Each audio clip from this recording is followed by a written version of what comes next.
Kenaikan pajak pertambahan nilai atau PPN 12% dikhawatirkan akan berdampak ke inflasi, daya beli masyarakat, dan pertumbuhan UMKM. Deflasi yang terjadi selama 5 bulan berturut-turut dikonfirmasi oleh ekonom sebagai tanda lemahnya kondisi ekonomi masyarakat. Jangankan memikirkan tabungan atau investasi, Gen Z harus mengeluarkan uang lebih besar dalam setahun untuk memenuhi kebutuhan hidup mereka. Bagaimana jika PPN naik jadi 12%? Berapa triliun rupiah yang akan didapat oleh negara dengan kenaikan PPN menjadi 12%? Akan seberat apa tahun depan bagi ekonomi Indonesia? Lucu juga ya. Rek, lucu gak sih? Gimana, Syel? Aduh, Syel, itu apaan lagi sih? Ingat loh, tahun depan 2025 pemerintah mau naikin PPN jadi 12%. Netizen aja pada marah-marah tahu di medsos mau frugal living. Frugal living. Mau beli tas nih gue. Frugal living, apaan sih frugal living? Aduh, Syel, jangan-jangan lu nggak tahu lagi kalau PPN tuh mau naik jadi 12%. Tahu sih PPN jadi 12%. Tapi gue nggak ngerti maksudnya gimana sih PPN 12% tuh. Oke. Tenang. Sini, gue kasih tahu.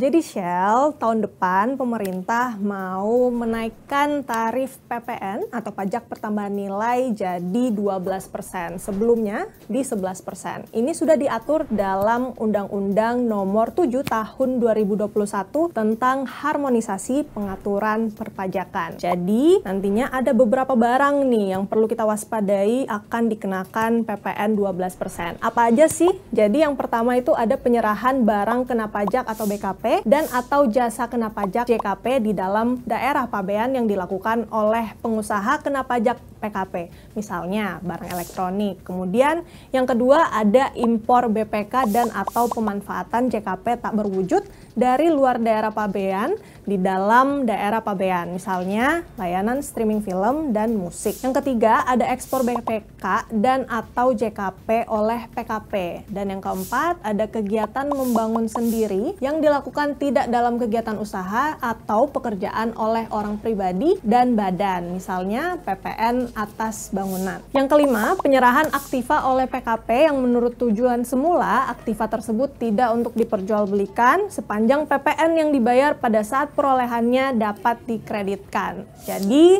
singkatnya, barang-barang yang nantinya akan kena PPN tuh sebenarnya barang-barang yang lekat banget loh di kehidupan kita sehari-hari. Misalnya ada pakaian, kemudian juga tas, sepatu, cewek-cewek yang suka skincarean dan make up, aduh, kosmetik sayangnya juga jadi salah satu barang yang kena PPN. Kalau kamu suka nonton di streaming platform misalnya Netflix atau suka denger lagu di Spotify, ini juga kena. Dan kalian kalau suka ngonten, aduh, pulsa juga nih sayangnya kena PPN 12%. Jadi apa saja barang-barang yang nggak kena PPN? Jadi sebenarnya masih ada sih barang-barang juga yang nggak kena PPN. Misalnya untuk sembako kayak beras, sagu, jagung, kemudian juga makanan minuman yang kalian temukan di hotel, di restoran, ini tuh sebenarnya masih aman, nggak kena PPN. Terus juga emas batangan, terus juga surat berharga, juga jasa-jasa yang ada di pasaran nih, misalnya jasa keagamaan, jasa kesenian dan hiburan, jasa perhotelan, jasa yang disediakan oleh pemerintah dalam rangka menyelenggarakan pemerintahan secara umum, kemudian jasa penyediaan tempat parkir atau jasa boga dan catering itu juga nggak dikenakan pajak. Nah, selain itu juga ada beberapa jenis barang tertentu yang dapat dibebaskan dari pengenaan PPN dalam rangka pembangunan nasional, seperti satu, barang kebutuhan pokok yang dibutuhkan masyarakat. Yang kayak aku bilang tadi, jadi sembako, telur, beras itu nggak kena. Terus jasa pelayan medis juga ini yang tertentu dan berada dalam sistem program jaminan kesehatan nasional atau JKN ini juga nggak kena pajak. Terus jasa pelayanan sosial, jasa keuangan, jasa asuransi, jasa pendidikan, jasa angkutan umum dan di air serta jasa angkutan udara dalam negeri ini juga nggak kena pajak.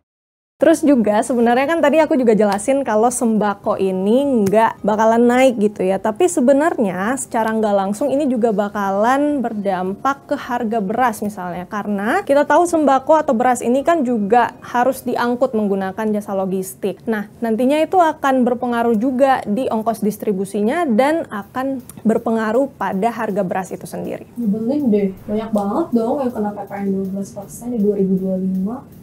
Tapi kenapa sih, Ren? Harus banget ya PPN itu naik?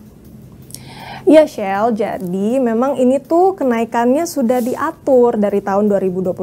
Ini sudah diatur dalam Undang-Undang Nomor 7 Tahun 2021 tentang harmonisasi pengaturan perpajakan.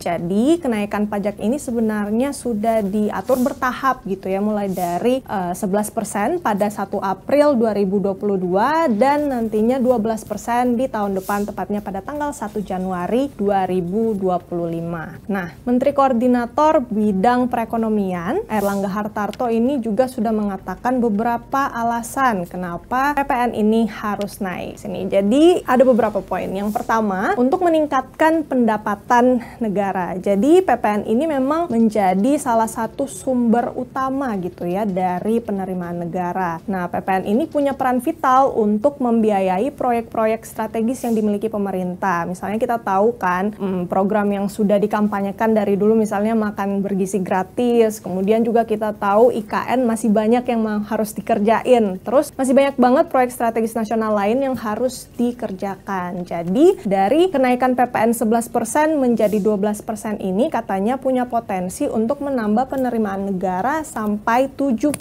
triliun. Cukup banyak ya. Yang kedua, untuk mengurangi ketergantungan pada utang luar negeri. Jadi dengan meningkatkan penerimaan pajak, pemerintah ini juga berupaya untuk mengurangi utang dan menjaga stabilitas ekonomi kita dalam jangka panjang. Yang ketiga, alasan kenapa pemerintah pengen naikin tarif PPN jadi 12% ini karena memang kalau kita melihat dari negara-negara lain, misalnya dari negara-negara anggota Organization for Economic Cooperation and Development atau OECD, mereka punya tarif PPN ini sebesar 15%. Jadi Indonesia sedang berupaya nih untuk menyamakan level tarif PPN-nya dengan negara-negara lain sesuai standar internasional. Jadi senada dengan Menteri Perekonomian Airlangga Hartarto, Menteri Keuangan Sri Mulyani juga menyampaikan sejumlah alasan kenapa PPN kita harus naik jadi 12%. Jadi Bu Sri Mulyani bilang kalau kita harus menambah penerimaan negara atau pos-pos penerimaan negara. Nah, ini gunanya untuk apa? Supaya APBN kita sehat dan kuat untuk menghadapi ketidakstabilan global dan juga geopolitik yang sepertinya lagi nggak stabil nih. Nah, dari data yang kita dapat juga untuk APBN 2025 nih, pendapatan negara itu direncanakan sebesar 3.000 triliun rupiah, sekitar itu. Kemudian juga pendapatan negara ini bersumber dari satu, penerimaan perpajakan sebesar ya sekitar 2.400 triliun. Terus juga untuk penerimaan negara bukan pajaknya ini direncanakan sebesar 513 triliun rupiah. Nanti barang-barang bakalan jadi mahal dong. Tapi ya selain barang-barang jadi mahal nih, Re, dampak luasnya lagi menurutmu tuh gimana sih? Ya, namanya juga kenaikan PPN pasti ada negatifnya tapi ada positifnya juga sebenarnya, Shell, ternyata. Jadi kalau untuk dampak positifnya tentu dengan adanya kenaikan tarif PPN, penerimaan negara jadi lebih banyak. Nah, ini juga bisa digunakan untuk membiayai berbagai proyek-proyek atau program-program yang sudah direncanakan sama pemerintahan Prabowo dan Gibran. Tapi ya balik lagi, ternyata nih kalau dari beberapa pernyataan pengamat, terus juga dari pengusaha, masyarakat ini melihat kalau ya kenaikan ini sepertinya tidak sebanding gitu dampak positif dan dampak negatifnya. Nah, apa aja sih dampak negatifnya? Nah, yang pertama pasti ini akan berdampak langsung ke daya beli masyarakat. Karena balik lagi, di samping kenaikan tarif PPN ini ada gitu ya, tapi penerimaan atau pendapatan dari masyarakat ini sepertinya nggak sebanding gitu dengan kenaikan tarif PPN. Jadi pendapatan yang bisa dibelanjakan sama masyarakat ini jadinya berkurang gitu, kalau dari kata beberapa pengamat gitu ya. Nah, turunnya daya beli ini juga tentu berdampak ke pendapatan atau pemasukan dari pengusaha maupun UMKM. Nah, yang jadi paling dikhawatirkannya nih, ini semoga nggak overthinking ya, tapi sepertinya nanti kalau misalnya pendapatannya berkurang, akhirnya mereka harus memangkas biaya produksi. Nah, salah satunya ini juga bisa berdampak ke pemangkasan ataupun PHK, pemutusan hubungan kerja. Jadi ya nggak bijak aja sih kalau pemerintah memang pengen naikin tarifnya di tahun depan. Terlalu terburu-buru, padahal kondisi perekonomian pasca pandemi ini belum kembali gitu, atau belum menggeliat kembali daya beli masyarakat. Nah, siapa nih Shell yang paling terdampak dari kenaikan tarif PPN jadi 12%? Jadi yang paling terdampak tentu kelas menengah, lagi-lagi ya kelas menengah dan kelas bawah. Karena kelas menengah ini ternyata punya peran yang penting loh dalam meningkatkan pendapatan negara dan berkontribusi untuk menggerakkan ekonomi negara. Karena kalau dari data yang kita dapat dari Indonesia Economic Outlook kuartal 3 2024, kelas menengah ini ternyata menyumbang 50,7% dari penerimaan pajak Indonesia. Banyak banget ya ternyata kelas menengah ini menyumbang penerimaan negara. Nah, berdasarkan data BPS aja nih, jumlah kelas menengah di Indonesia terus turun. Di tahun 2019 misalnya jumlah kelas menengah masih di angka 21,45% dari total penduduk Indonesia. Sedangkan di tahun ini jumlahnya turun drastis, tinggal 17,44% atau sekitar 47,85 juta. Mereka ini turun ke kelas kelompok calon kelas menengah. Jadi keputusan pemerintah untuk menaikkan tarif PPN ke 12% ini juga nggak bijak di tengah kondisi daya beli masyarakat yang masih belum baik-baik aja. Jadi dari data BPS sendiri ini, Indonesia kemarin sempat mengalami deflasi terdalam di bulan September di angka 0,12%. Nah, ini tentunya menjadi early warning nggak sih buat pemerintah untuk ya setidaknya diperbaikin dulu dong daya beli masyarakatnya sebelum dinaikkan tarif PPN-nya, karena ya ditakutkan kalau tarif PPN-nya naik ya kayak makin lesu deh niat orang-orang buat belanja. Bahaya juga sih dampaknya. Tapi kan tadi lu ngomong soal frugal living ya. Sebenarnya frugal living tuh kayak gimana sih? Dan emang bisa jadi solusi? Jadi gini Shell, mungkin kelihatannya frugal living ini bisa jadi solusi. Menurut orang-orang di medsos, khususnya di X nih, ini rame banget di bulan lalu. Orang-orang rame ngekampanyein frugal living yang artinya mereka akan hidup berhemat, lebih irit, dan juga lebih banyak nabungnya. Dan mereka akan lebih memilah-milah nih kira-kira duitnya worth it gak sih untuk dibeliin sesuatu. Jadi lebih banyak, lebih mindful lah ya istilahnya kalau zaman sekarang gitu. Tapi Shell, yang jadi masalah frugal living ini sebenarnya nggak begitu bagus in the long run. Untuk jangka panjang ini nggak bagus nih buat nasib-nasib UMKM dan usaha lainnya. Kenapa? Karena ya otomatis kalau masyarakat mengurangi pembeliannya gitu ya di UMKM, di usaha-usaha lain, di retail segala macam, ini juga bisa berdampak ke pendapatan mereka. Dan kalau mereka nggak bisa survive dengan kondisi daya beli masyarakat yang menurun karena frugal living ini, ya ditakutkan mereka harus ngekat biaya produksi. Ya ujung-ujungnya lagi PHK, mereka harus tutup usaha, dan ya siapa lagi yang mau menggerakkan ekonomi kita kalau bukan UMKM dan usaha-usaha lainnya kan. Jadi ya balik lagi ke solusi inti atau solusi utamanya, ya perbaiki dulu daya beli masyarakat, ditunda dulu kebijakan kenaikan tarif PPN-nya. Kalau sudah mendingan ya bolehlah dibicarakan lagi gitu. Nah, gimana jadinya kalau masyarakat terus-menerus menekan konsumsi mereka, mengurangi konsumsi dengan frugal living gitu. Dari data yang kita peroleh, ternyata nih Shell, konsumsi rumah tangga kita itu mendominasi PDB, sekitar 53% lah share-nya di kuartal ketiga 2024. Jadi bayangin dong kalau masyarakat mengurangi konsumsi mereka, itu dampaknya akan drastis banget di laju pertumbuhan ekonomi kita. Kalau kita melihat data di kuartal ketiga tahun 2024, pertumbuhan ekonomi kita dicatatkan 4,95%. Nah, kalau dibandingkan dengan tahun lalu, di kuartal ketiga 2023, pertumbuhan ekonomi kita 5,05%. Ini udah drastis banget nih. Bayangin kalau kenaikan PPN kita ini jadi 12%. Pasti ini bakal ngefek banget ke pertumbuhan ekonomi kita. Padahal pemerintah sudah menargetkan pertumbuhan ekonomi 8%. Aduh, kebayang gak sih gimana tercepot-cepotnya kita untuk mengejar angka 8% itu. Nah, belakangan Michelle tampaknya masih ada tarik ulur nih. Jadi nggak sih kenaikan PPN sebesar 12% ini? Karena ada statement yang berbeda dari Ketua Dewan Ekonomi Nasional, Luhut Binsar Panjaitan, dan juga orang-orang di Kementerian Keuangan. Kemarin, Luhut Binsar Panjaitan itu di tanggal 27 November ya, pas pilkada ya, Pak Luhut tuh sempat bilang kalau ada potensi nih kenaikan tarif PPN ini nggak jadi atau ditunda gitu ya. Nah, sebelum menaikkan tarif PPN ini, nantinya pemerintah akan memberikan stimulus atau bantuan sosial untuk ya kira-kira meredam dampak negatif lah yang akan nanti ditimbulkan dari tarif PPN yang akan naik. Dengar-dengar sih sepertinya bantuannya ini, kalau subsidi ini sepertinya subsidi listrik, karena kemarin Pak Luhut bilang kalau bantuan langsung tunai takutnya disalahgunain lagi buat uang judol lagi. Jadi solusinya kalau dari Pak Luhut kemarin bilang akan memberikan subsidi listrik. Nah, baru-baru ini Shell dari Kementerian Keuangan, tepatnya staf ahli Menteri Keuangan bidang ekonomi makro dan keuangan internasional Parjiono bilang kalau kebijakan kenaikan tarif PPN 12% ini tetap jadi dilakukan per tanggal 1 Januari 2025. Tetapi katanya nanti ada beberapa kelompok yang akan dikecualikan demi menjaga daya beli masyarakat. Sementara kalau kata Menteri Koordinator Bidang Perekonomian Erlangga Hartarto, rencana kenaikan PPN menjadi 12% ini akan diumumkan pekan depan setelah melakukan rapat koordinasi terbatas nih dengan Menteri Keuangan Sri Mulyani dan menteri-menteri lainnya gitu ya di Rakortas tadi.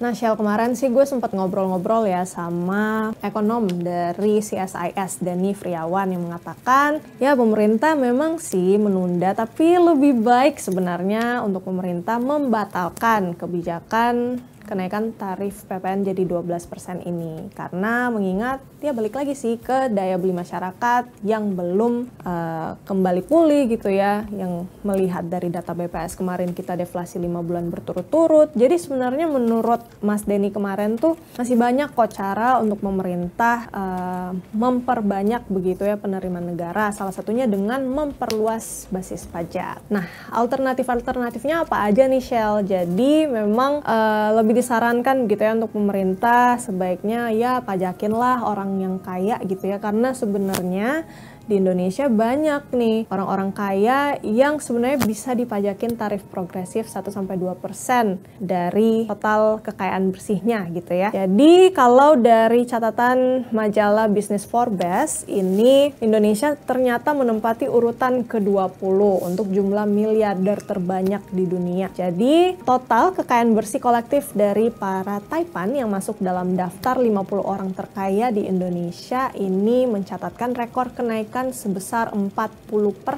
pada tahun 2023. Jadi kalau digabung total nilai kekayaan bersih mereka ini, aduh gede banget, menyentuh 3.924 triliun rupiah atau melampaui total nilai APBN Indonesia tahun 2024 yang jumlahnya itu ada 3.325,1 triliun rupiah. Banyak banget ya, tapi sayangnya pemerintah masih belum berani nih majakin orang kaya. Nah, selain itu Shell, selain majakin orang kaya, sebenarnya pemerintah juga masih bisa loh untuk mengkaji kembali atau memikirkan kembali proyek-proyek yang udah mereka rencanain kemarin-kemarin sih, misalnya makan bergizi gratis. Terus juga kan kita tahu ibu kota Nusantara ya, yang sejak tanggal 17 Agustus kemarin kayaknya udah belum kedengaran lagi nih rencana-rencana pembangunannya. Ini masih bisa dikaji kembali mungkin ya untuk pengeluaran-pengeluarannya. Terus juga sebenarnya nih Shell ya, kalau Pak Presiden Prabowo Subianto ini mau, dia juga bisa mengeluarkan peraturan pemerintah untuk menunda kenaikan tarif PPN di angka 12%